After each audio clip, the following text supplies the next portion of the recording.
फक्त डॉक्टर शाहीनच नव्हे तर दिल्लीतल्या स्फोटासंदर्भात जी 5 नावं समोर आली आहेत ते 5ही जण डॉक्टर्स आहेत। हे 5 डॉक्टर्स विविध शहरात विविध हॉस्पिटल्समध्ये काम करत होते। मात्र त्याच वेळी हे 5ही डॉक्टर इंटरनॅशनल टेरर मॉडेलशी जोडले गेलेले होते। म्हणजे सीमेपलीकडे बसून भारतात कारवाया घडवण्यासाठी जे हँडलर्स काम करतात त्यांच्याशी या 5ही डॉक्टरांचे संबंध होते। एकीकडे डॉक्टर म्हणून मानवसेवा करायची आणि दुसरीकडे त्याच माणसांना मारण्याचा कट आखायचा असे या डॉक्टरांचे धंदे सुरू होते। दहशतवाद्यांची उच्च शिक्षित आणि व्हाईट कॉलर तरुणांना हाताशी धरण्याची नवी मोडस ऑपरेंडी या निमित्ताने समोर आली। आपण पाहूयात।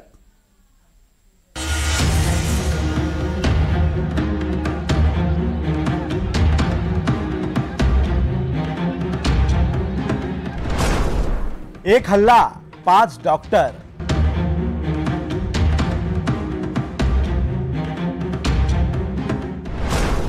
दिल्ली बॉम्ब स्फोटाचं डॉक्टर कनेक्शन।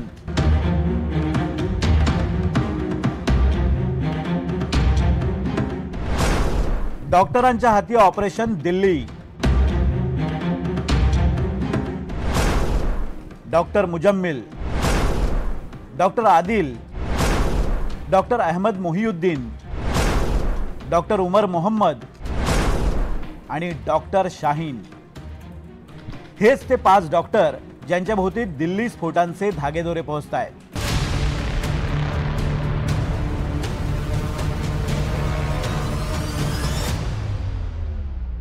राजधानी दिल्ली भीषण स्फोटाने हादरली।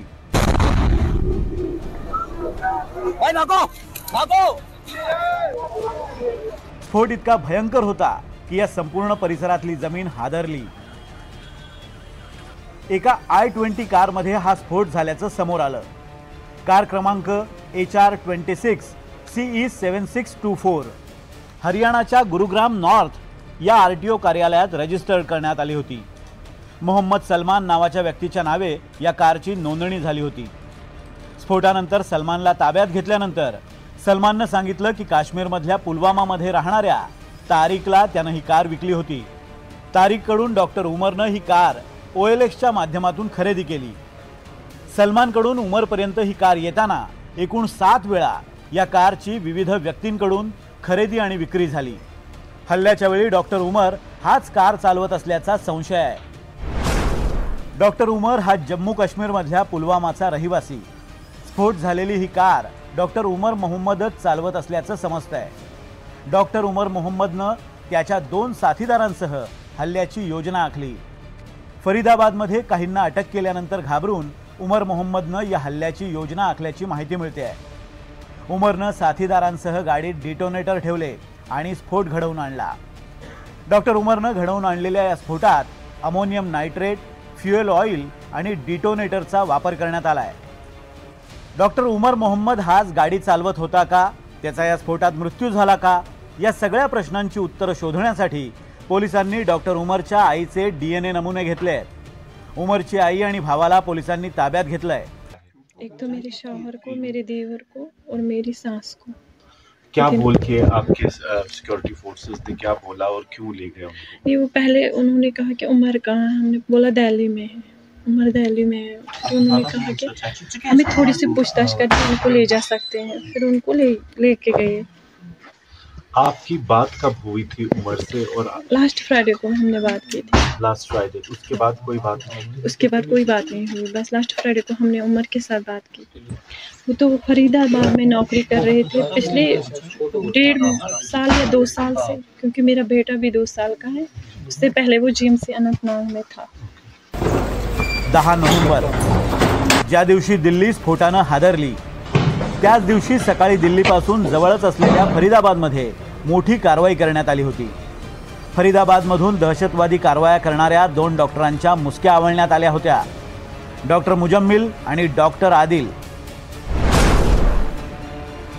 डॉक्टर मुजम्मिल शकील हा काश्मीरी डॉक्टर। तो फरीदाबादमध्ये अल फलाह या विद्यापीठात शिकत होता। त्याच्याकडे तब्बल 2900 किलो स्फोटकं सापडली। तसंच त्याच्याकडे 360 किलोग्रॅम अमोनियम नायट्रेट सापडलं जे बॉम्ब बनवण्यासाठी वापरलं जातं। डॉक्टर मुजम्मिल शकील हा जैश सारख्या बंदी घातलेल्या संघटनांशी संबंधित होता। त्यानं याआधी श्रीनगरमध्ये दहशतवादी पोस्टर्स लावली होती। अनंतनागमध्ये अटक करण्यात आलेल्या आदिल अहमद राथेरकडून मिळालेल्या माहितीवरून डॉक्टर मुजम्मिलची ओळख पटली। मुजम्मिल हा जैश ए मोहम्मद आणि गजवात उल हिंद या दहशतवादी संघटनांशी संबंधित आहे। मुजम्मिल परदेशी हँडलर्सच्या संपर्कात होता। सामाजिक आणि शैक्षणिक नेटवर्कच्या माध्यमातून मुजम्मिलला पैसा पुरवला जायचा। जी सर, डॉक्टर साहब को एलिगेशंस लगा रहे हैं, ये इसके साथ इसको सामान रिकवरी हुई है कुछ। ये पिछले 3 सालों से डॉक्टरी कर रहे हैं दिल्ली में। जी सर। क्या सुनने में आया आपको, क्या लग रहा है आपको, क्या बताइए? सर, ये लोग मुलाकात भी नहीं दे रहे हैं, किसी से मिलने भी नहीं दे रहे हैं। हमें 4 साल, ये 1 साल में 2 बार आता है घर में। हाँ, पिछली बार ये आया था, उस टाइम हमारी पापा की सर्जरी थी, 4थी सर्जरी थी पापा की। डॉक्टर मुजम्मिल बरोबरच फरीदाबादमधून डॉक्टर शाहीन हिलाही अटक करण्यात आली आहे। त्याचबरोबर फरीदाबादमध्ये स्फोटकं तयार करणाऱ्या डॉक्टर मुजम्मिल अहमद गनईला सुद्धा अटक करण्यात आली आहे आणि त्याचवेळी डॉक्टर शाहीनचं कनेक्शन समोर आलं। सध्या डॉक्टर शाहीन शाहिदलाही जम्मू काश्मीर पोलिसांनी अटक केली आहे। डॉक्टर शाहीनच्या कारमधून AK-47 ही रायफल जप्त करण्यात आली आहे। डॉक्टर शाहीन ही मूळची लखनौची, मुजम्मिल हा फरीदाबादमधल्या अल फलाह विद्यापीठात शिकत होता। डॉक्टर शाहीन सुद्धा एका प्रकल्पासाठी अल फलाह विद्यापीठात काम करत होती। डॉक्टर शाहीन ही डॉक्टर मुजम्मिलची गर्लफ्रेंड। पाकिस्तानमधल्या दहशतवादी नेटवर्कशी डॉक्टर शाहीनचं कनेक्शन होतं। शाहीन जैश ए मोहम्मद आणि अन्सार गजवात उल हिंद यासारख्या खतरनाक दहशतवादी संघटनांशी संबंधित आहे। डॉक्टर शाहीनवर भारतात महिला शाखा स्थापन करण्याची आणि जैश दहशतवादी संघटनेसाठी भरती करण्याची जबाबदारी होती। जमात उल मुनिमात ही जैशची महिला शाखा, ज्याचं भारतातलं नेतृत्व डॉक्टर शाहीनकडे सोपवण्यात आलं होतं। डॉक्टर शाहीन ही सादिया अझहरशी संपर्कात असल्याचंही कळतंय। सादिया ही जैशच्या मसूद अझहरची बहीण आहे। सादिया अझहरचा पती युसुफ अझहर हा कंदहार अपहरणातला सूत्रधार होता। या सगळ्यांबरोबरच आणखी एका डॉक्टरला याआधीच अटक करण्यात आली, त्याचं नाव आदिल अहमद। हरियाणामधल्या फरीदाबादमधल्या धौज नावाच्या छोट्याशा गावात तो दहशतवादी हल्ल्याचा कट रचत होता। पोलिसांनी डॉक्टर आदिलच्या घरावर छापा टाकला। या कारवाईत पोलिसांनी 14 बॅग जप्त केल्या, ज्यामध्ये 350 kilo ammonium nitrate, 1 AK-56 rifle, 84 काडतुसं, 2 स्वयंचलित पिस्तुलं, 5 लिटर रसायनं, टायमर, रिमोट, इलेक्ट्रिक वायर आणि वॉकी टॉकी या यंत्रासह एकूण 48 वस्तू जप्त केल्या। आदिल अहमदला 7 नोव्हेंबरला जम्मू काश्मीर पोलिसांनी उत्तर प्रदेशच्या सहारनपूरमधून अटक केली होती। चौकशी दरम्यान त्यानं फरीदाबादमध्ये स्फोटकं लपवल्याचं कबूल केलंय। जी, जैसे ये पिछले कुछ दिनों से फरीदाबाद पुलिस, हरियाणा पुलिस और J&K पुलिस का एक जॉइंट ऑपरेशन जारी था और ये अभी भी जारी है। मैं ये बताना चाहूँगा, ऑपरेशन अभी भी जारी है, जिसके अंतर्गत एक एंटी टेरर मॉड्यूल पे काम करते हुए हमारी दोनों की जॉइंट टीम ने यहाँ पे जो है काम किया, जिसके अंदर एक एक्यूज को पहले यहाँ से पकड़ा गया था, जिसका नाम है डॉक्टर मुजम्मिल, और इस पे आगे कार्रवाई करते हुए जो है कल जो है रेड्स की गई, और जिसमें रेड्स के दौरान यहाँ पे लगभग 360 kg के आसपास इन्फ्लेमेबल मटेरियल है, जो कि संभावित अमोनियम नाइट्रेट है। आदिल अहमद हा यापूर्वी अनंतनाग इथल्या जनरल हॉस्पिटलमध्ये काम करत होता। 2024 मध्ये त्याने अनंतनाग हॉस्पिटलमधून राजीनामा दिला। त्यानंतर त्यानं उत्तर प्रदेशात सहारनपूरमध्ये प्रॅक्टिस सुरू केली। 3 महिन्यांपूर्वी त्यानं फरीदाबादच्या धौज गावात एक खोली भाड्यानं घेतली। आरोपी डॉक्टर स्वतः तिथं राहत नव्हता, फक्त सामान ठेवण्यासाठी त्यानं ही खोली भाड्यानं घेतली होती।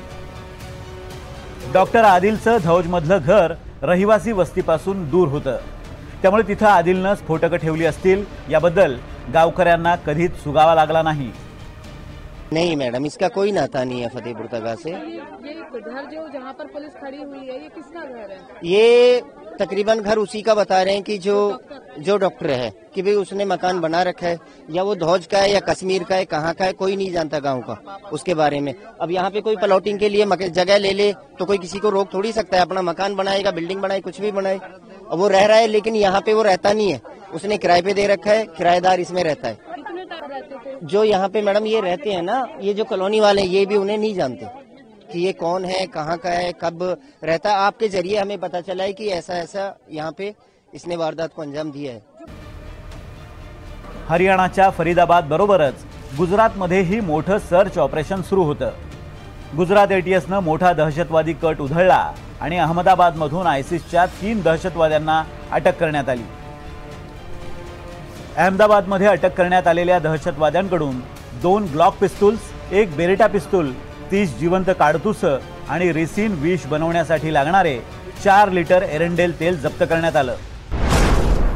एटीएसनं दिलेल्या माहितीनुसार डॉक्टर अहमद मोहिउद्दीन सय्यद, मोहम्मद सुहेल आणि आझाद या तिघांना अटक करण्यात आली. हे तिघे जण शस्त्र पुरवठा करत असतानाच एटीएसच्या जाळ्यात अडकले. अटक केलेल्या आरोपींपैकी डॉक्टर अहमद सय्यद यानं चीनमधून MBBSचं शिक्षण घेतलंय. हा डॉक्टर विदेशी दहशतवादी संघटनांच्याही संपर्कात होता. विशेषतः अबू खडेजा या नावाच्या टेलिग्राम आयडीद्वारे त्याचा इसिस दहशतवादी संघटनेशी संपर्क असल्याचं उघड झालंय. या दहशतवाद्यांना पाकिस्तानातून ड्रोनद्वारे शस्त्र पुरवठा होत असल्याचाही संशय आहे. रिकवरी हुई है फरीदाबाद में, जॉइंट ऑपरेशन में फरीदाबाद कमिश्नरेट और JNK पुलिस की डॉक्टर मुजम्मिल को पकड़ा है और उससे पहले डॉक्टर आदिल जो अनंतनाग गाजीकुंड के रहने वाला है उसकी अरेस्ट हुई. तो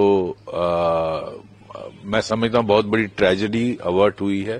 बहुत बड़ा टेरर प्लॉट जिन्होंने बनाया हुआ था कोई बड़ा एक्शन करने के लिए समवेयर इन द हिंटरलैंड, तो वो अवर्ट हुआ है.